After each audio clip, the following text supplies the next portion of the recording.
আল্লাহর প্রত্যেকটা সৃষ্টি সুন্দর। মনে রাখবেন আজকে একটা কথা, আপনি দেখতে কেমন? উত্তর একটাই, আপনার রবের আপনাকে যেইভাবে দেখতে ভালো লেগেছে আপনার রব আপনাকে সেভাবে বানিয়েছে।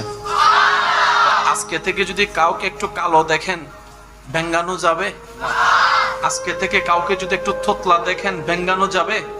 আজকে থেকে কাউকে যদি অন্ধ দেখেন ব্যঙ্গানো যাবে? দেখতে ইচ্ছা হয়েছে, আল্লাহ আপনাকে চোখ দিয়েছে। যাকে চোখ ছাড়া দেখতে ইচ্ছে হয়েছে তাকে আল্লাহ চোখ ছাড়া বানিয়েছে। যে থোতলাই কথা বললে রবের সুন্দর লাগে তাকে আল্লাহ রব থোতলার ব্যবস্থা করে দিয়েছেন। মনে থাকবে ইনশাআল্লাহ। কারো কোনো কমতি নিয়ে হেয় ঠাট্টা করা যাবে? আপনারা হয়তো আমার সাথে এই কথা একমত হতে পারেন।